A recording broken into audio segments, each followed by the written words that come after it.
Dans le couloir, face au miroir, chaque détail de la tenue de Jonathan était impeccable, repassé et poli à la perfection. Sa femme, Isabelle, passa derrière lui dans une robe en soie crème, sirotant un jus d'orange dans une flûte en cristal. « Et ne sois pas en retard pour la réunion du conseil, dit-elle avec un sourire taquin. Jonathan rit doucement, mais son regard s'attarda un peu trop longtemps sur elle. Il y avait quelque chose de distant dans son ton ces derniers temps, quelque chose dans la façon dont elle tournait la tête quand elle répondait au téléphone, quelque chose qui n'allait pas. Pourtant, il chassa ses pensées, attrapa sa mallette et se dirigea vers la porte latérale, celle où son chauffeur l'attendait chaque matin. Mais en franchissant l'arche, il s'arrêta net. Une petite silhouette se tenait juste à l'extérieur de l'entrée des domestiques, à l'ombre des colonnes. Elle n'avait pas plus de 6 ans, une petite fille noire vêtue d'une robe grise délavée et d'un tablier blanc en lambeaux. Un tissu était enroulé autour de ses tresses, et ses pieds nus et poussiéreux étaient posés sur la pierre. Dans ses mains, elle tenait un seau en métal cabossé, non pas pour mendier ou voler, mais simplement comme s'il lui donnait un but. La gouvernante ouvrit la porte avant que Jonathan ne puisse parler. « Elle apparaît de temps en temps, » murmura la femme. « Elle ne causera pas d'ennui, elle a probablement faim. » Mais la fillette ne regardait pas la gouvernante, elle fixait Jonathan droit dans les yeux. Il sortit et se baissa à sa hauteur. « Comment t'appelles-tu » demanda-t-il. Elle détourna brièvement le regard avant de le regarder à nouveau. « Miroir. As-tu besoin de nourriture ?» Elle secoua la tête, puis prit une profonde inspiration. « Je suis venu te dire quelque chose. » Jonathan inclina la tête, amusé, curieux, un peu mal à l'aise. « Quoi donc ?» Mera jeta un coup d'œil derrière elle, puis se pencha légèrement, sa voix à peine audible. « Ta femme, elle te ment. » Jonathan cligna des yeux, incertain d'avoir bien entendu. « Pardon ?» Les mains de Mera se serrèrent autour du seau. « Hier soir, je dormais derrière le mur du jardin. Je l'ai vue à travers la fenêtre. Elle était avec un homme, pas toi. » Jonathan se redressa lentement. « Que veux-tu dire ?» Il riait, chuchotait. « Elle a dit quelque chose à propos de ton départ prochain. Elle a dit qu'elle serait bientôt libre. » Un silence s'installa entre eux. Le soleil était chaud, mais Jonathan se sentit soudain frissonner. Il chercha dans les yeux de la fillette un signe de malice, un jeu, un mensonge, mais il n'y avait que de la sincérité et une profonde tristesse hantée, bien au-delà de ses années. À l'intérieur, le rire d'Isabelle résonna dans le couloir alors qu'elle parlait à quelqu'un au téléphone. Elle passa devant le majordome avec son charme et sa grâce habituelle. Jonathan ne bougea pas. Les mots « elle a dit qu'elle serait bientôt libre » tournoyaient sans cesse dans sa tête comme un disque rayé. Il se retourna vers Mera. « Pourquoi me dis-tu cela ?» Sa réponse fut calme. « Parce que personne ne croit les filles comme moi, mais je vois tout. » Puis elle fit un petit signe de tête, se retourna et s'éloigna pieds nus sur le chemin de pierre, son seau en métal tintant doucement à son côté. Jonathan resta immobile longtemps. Il n'avait aucune raison de la croire, aucune preuve, aucun mobile, juste une petite fille en haillons portant un secret comme s'il pesait plus que tout son corps. Pourtant, il la crut. Cette nuit-là, il ne put dormir. Il regarda Isabelle se brosser les cheveux devant le miroir, son reflet brillant sous la lumière douce. Elle avait l'air parfaite, son sourire, son élégance, sa présence. Mais maintenant, tout ce qu'il pouvait voir était la possibilité d'une trahison, tout ce qu'il pouvait entendre était la voix de Mera, elle a dit qu'elle serait bientôt libre. Le lendemain matin, Jonathan n'alla pas à la salle du conseil. Il ne monta pas dans la voiture. Au lieu de cela, il se rendit dans son bureau, se connecta à son serveur de sauvegarde de surveillance privée et commença à extraire les images des caméras de sécurité des derniers jours. Il n'avait jamais regardé les caméras de l'aile du jardin auparavant, mais maintenant, il allait le faire. Jonathan était assis à son bureau dans l'étude, la lumière dorée du soleil du matin traversant les hautes fenêtres. Mais il n'y avait aucune chaleur en lui. Sa main survolait la souris alors qu'il ouvrait le serveur crypté. Il n'avait jamais revu les images des caméras internes de la propriété, pas depuis des années. Pourquoi l'aurait-il fait? Il faisait confiance à son personnel, à sa maison, à Isabelle. Jusqu'à maintenant. Il remonta les images, les heures tardives, l'aile du jardin, le couloir nord-est, celui dont Mera avait parlé. Son souffle se bloqua dans sa gorge. La voilà, Isabelle, glissant dans le couloir dans une robe de soie, les cheveux relevés, jetant un coup d'œil derrière elle à 1h47. Un homme la suivait. Jonathan se pencha en avant. Pas un inconnu. Son associé, Edward Crane. L'estomac de Jonathan se tordit. Les deux avancèrent silencieusement dans le salon, aucun personnel, aucune lumière, aucun mot, juste un langage corporel, des touches subtiles, des rires étouffés. Puis Isabelle le dit, capté clairement sur les enregistrements audio, il a presque fini. Il a été en train de transférer des fonds sur le compte de Zurich. Bientôt, nous n'aurons plus besoin de lui du tout. Les mains de Jonathan devinrent engourdies. Elle ne le trompait pas seulement, elle prévoyait de vider ses comptes. Les heures suivantes furent un tourbillon. Jonathan annula tous ses rendez-vous, appela son avocat, gela ses comptes, fit tracer les activités numériques d'Isabelle par son équipe informatique, rassembler les contrats et sauvegarder chaque appel. En soirée, les preuves étaient indéniables. Elle avait falsifié des documents, signé son nom, commencé le processus de transfert de contrôle de la fondation. Et cela aurait fonctionné, sans la petite fille avec le seau.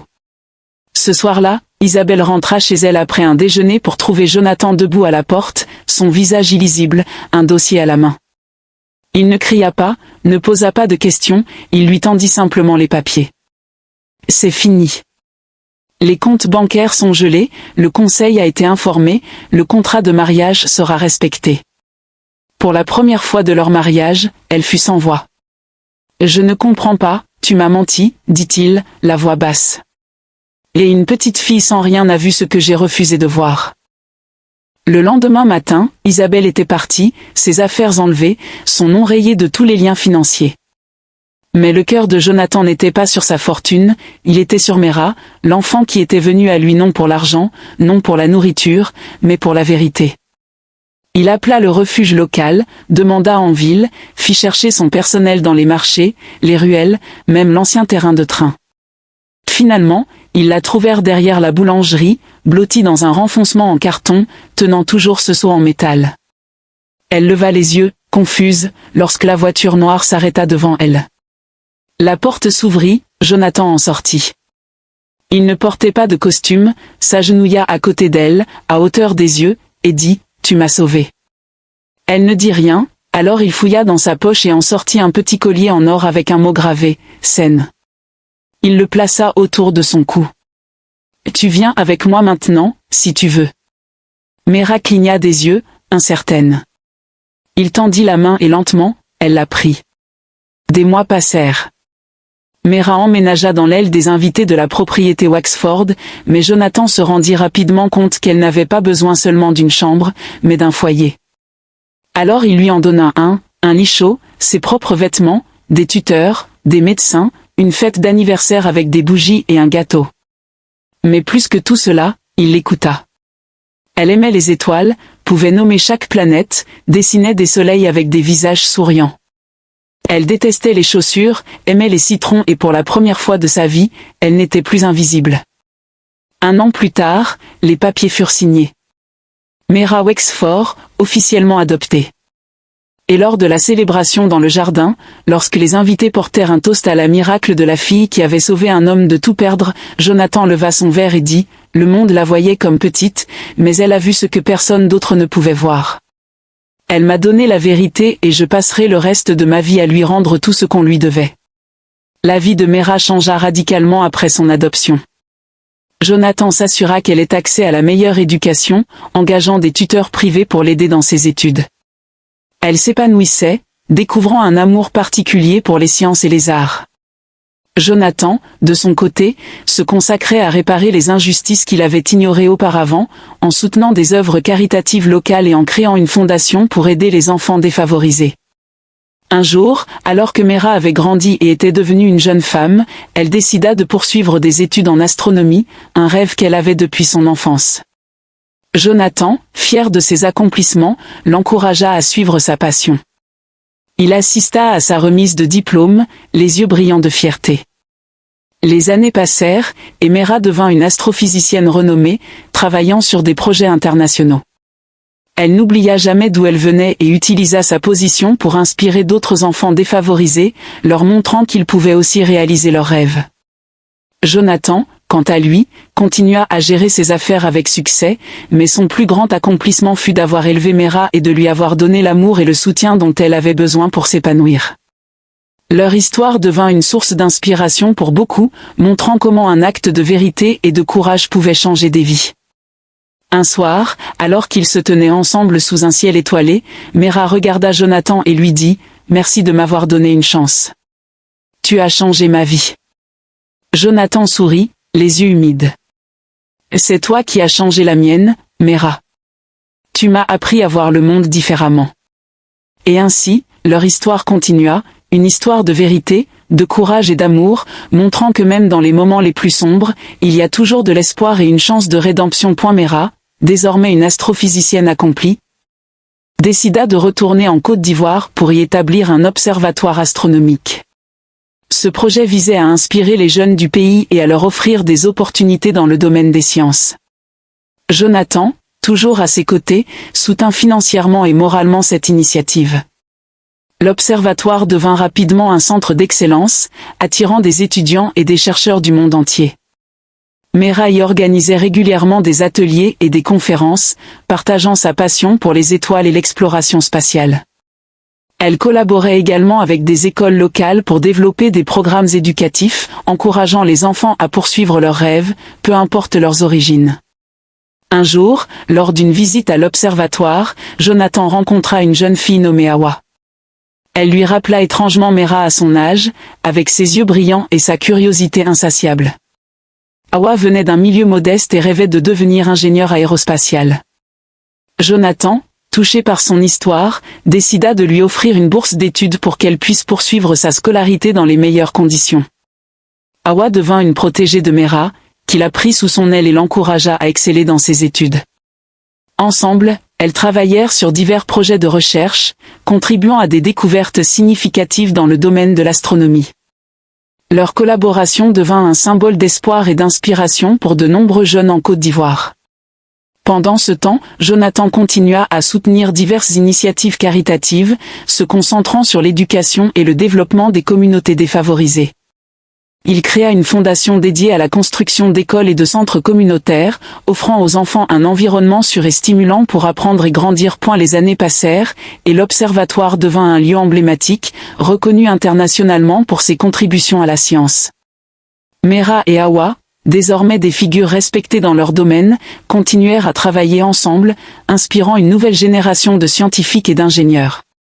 Un soir, alors qu'elles observaient les étoiles depuis l'observatoire, Mera regarda Hawa et lui dit « Tu as accompli tant de choses, Hawa. Je suis si fière de toi. » Hawa sourit, les yeux brillants de gratitude. « Tout cela n'aurait pas été possible sans toi et Jonathan. Vous m'avez donné une chance et m'avez montré que tout est possible avec du travail et de la détermination. » Jonathan, présent ce soir-là, les rejoignit et leur dit « Vous êtes toutes les deux une source d'inspiration. Vous avez changé des vies et ouvert des portes pour tant de jeunes. C'est cela, le véritable héritage. » Au fil des années, l'Observatoire en Côte d'Ivoire devint un symbole d'innovation et d'éducation, attirant des chercheurs et des étudiants du monde entier. Mera et Hawa, désormais des figures respectées dans le domaine de l'astronomie, continuèrent à travailler ensemble sur des projets de recherche ambitieux. Leur collaboration aboutit à des découvertes significatives, notamment dans l'étude des exoplanètes et des trous noirs. Un jour, alors qu'elles travaillaient sur un projet de recherche international, Mera et Hawa reçurent une invitation à participer à une mission spatiale conjointe avec une agence spatiale internationale. Cette mission visait à envoyer un télescope de nouvelle génération dans l'espace pour étudier les confins de l'univers. Pour Mera et Hawa, c'était une opportunité en or de réaliser un rêve d'enfance, contribuer à l'exploration spatiale de manière concrète et directe. Jonathan, toujours présent pour les soutenir, les encouragea à accepter cette invitation. Il les aida à préparer leur participation à la mission, veillant à ce qu'elles aient tout ce dont elles avaient besoin pour réussir. Leur travail acharné et leur détermination portèrent leurs fruits, et le télescope fut lancé avec succès, ouvrant de nouvelles perspectives pour la recherche astronomique. Pendant ce temps, Jonathan continua à soutenir des initiatives éducatives et caritatives en Côte d'Ivoire. Il créa une fondation dédiée à la promotion des sciences et des technologies, offrant des bourses d'études et des ressources aux jeunes talents du pays. Son engagement en faveur de l'éducation et du développement des communautés défavorisées fut reconnu et salué à l'échelle internationale. Un soir, alors qu'ils célébraient le succès de la mission spatiale, Mera et Hawa regardèrent Jonathan avec gratitude. « Tout cela n'aurait pas été possible sans ton soutien et ta confiance en nous, » dirent-elles. Jonathan sourit, les yeux brillants de fierté. « Vous avez accompli tant de choses, et vous continuez à inspirer tant de personnes. C'est cela, le véritable succès. » Et ainsi, leur histoire continua, une histoire de passion, de détermination et d'espoir, montrant que même dans les moments les plus sombres, il y a toujours une lumière qui guide vers un avenir meilleur. Leur héritage, fait de vérité, de courage et d'amour, continua à inspirer des générations entières à poursuivre leurs rêves et à croire en un monde meilleur.